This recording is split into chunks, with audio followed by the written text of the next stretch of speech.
Assalamualaikum warahmatullahi wabarakatuh. Hello everyone. Learning English at an early age is incredibly important, especially over elementary school. At this stage, children's brains are highly receptive, making it the perfect time to introduce them to a new language. By learning English early, kids not only develop strong communication skills, but they also gain a competitive edge in a world that's increasingly interconnected. English is the global language of communication, and being fluent can open doors to many opportunities in the future. So, it's essential that we give children the chance to start learning English early on, making it a fun and engaging experience that will benefit them in the long run. Before we move on to the topic, let me introduce myself. My name is Serina Norvenki, and I am a student from the Primary School Teacher Education Program at UIN Sunan Gunung Jati Bandung. Right now, I'm in my 60th semester. Today, I want to talk about something very important, teaching English for young learners. Alright, let's get started with the first topic. Topic 1, Teaching English for Young Learners. So, what exactly is Teaching English for Young Learners, or EYL? EYL is the process of teaching English to children aged 3 to 12 years old. Children in this age group have specific characteristics. They are curious, energetic, and love to explore to play. They learn best by doing, seeing, and hearing. There are two main groups, and one preschool children are between 3 to 6 years old, and two primary school children are between 7 to 12 years old. When teaching young learners, it's important to understand how they learn best. Children at this age are very receptive to language, and they learn through repetition, practice, and fun activities. We should provide lots of opportunities for them to hear English, see it, and use it in meaningful ways. Next, let's talk about flexible teaching in EYL. Flexible teaching means being creative and adjusting our lesson to fit the needs and interests of the children we're teaching. There are four main stages in flexible teaching. Number 1, exploration. Children explore new ideas and vocabulary through play and activities. Number 2, guided discovery. The teacher helps them figure out the meaning of word and concept. Number 3, practice and application. Students practice using what they've learned in fun and engaging activities. Number 4, reflection and extension. They think about what they learned and extend their learning in new ways. For example, a teacher might show pictures of different fruit and ask, "Do you like this?" Or they could play a game like "What is in the mystery box?" where children guess the object inside using English.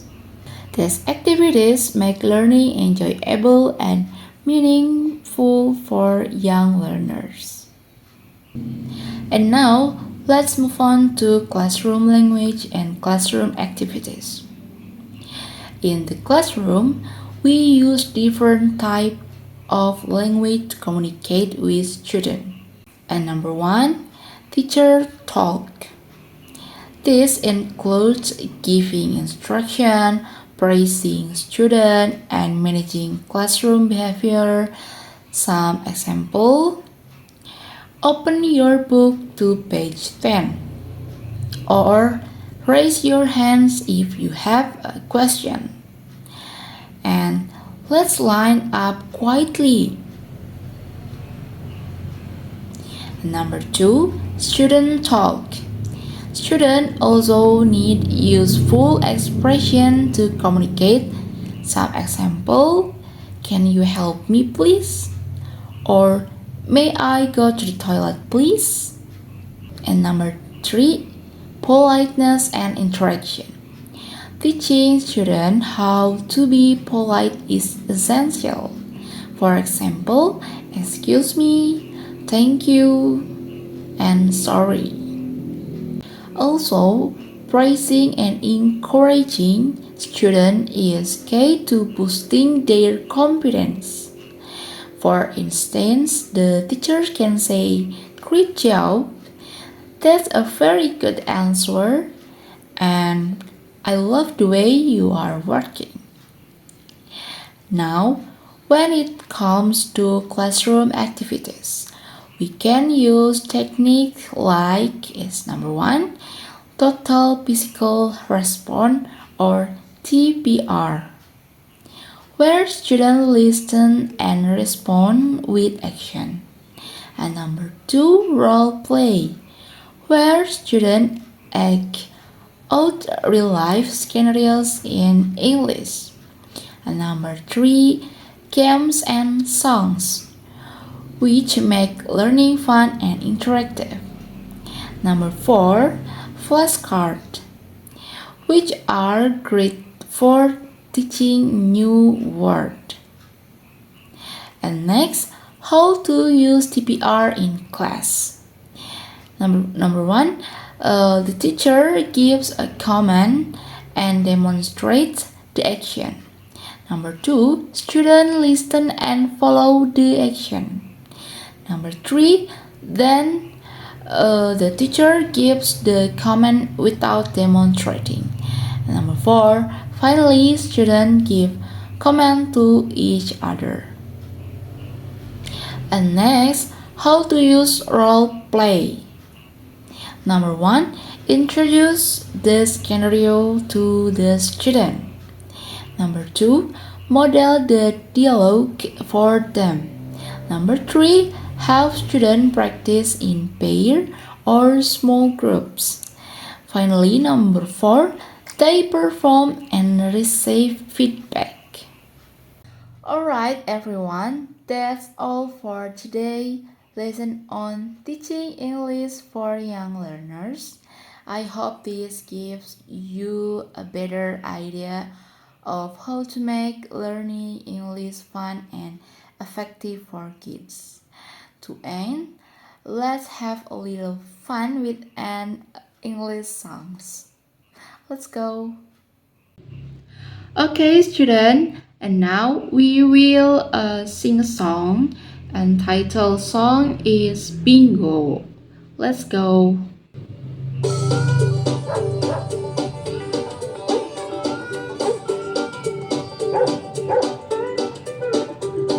There was a farmer had a dog, and Bingo was his name. Oh, B-I-N-G-O, B-I-N-G-O, B-I-N-G-O, and Bingo was his name. Oh,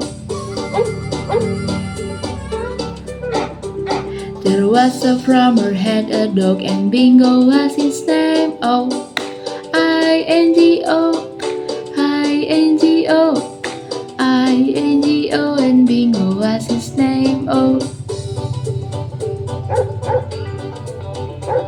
there was a farmer had a dog, and Bingo was his name. Oh, N-G-O, N-G-O, N-G-O, and Bingo was his name. Oh,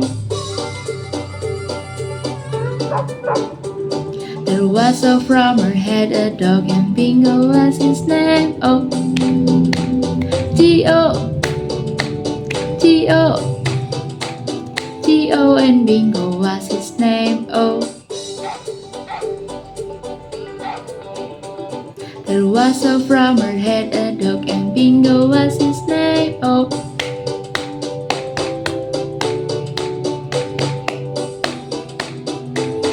and Bingo was his name. Oh,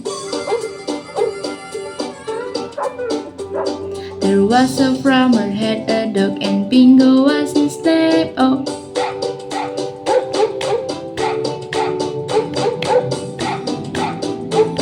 and Bingo was his name. Oh, B-I-N-G-O, B-I-N-G-O, B-I-N-G-O, and Bingo was his name. Oh,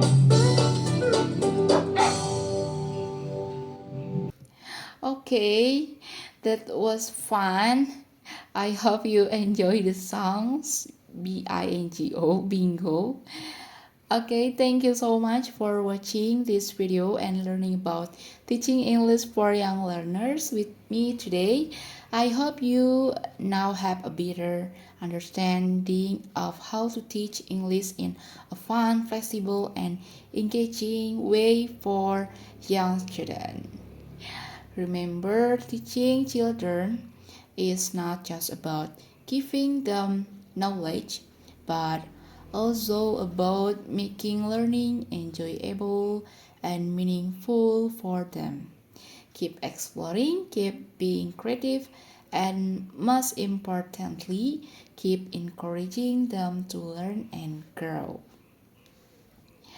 Okay, I hope this video has been helpful, and I wish you all the best in your teaching journey. And thank you again for watching and see you next time. Bye bye. Wassalamualaikum warahmatullahi wabarakatuh.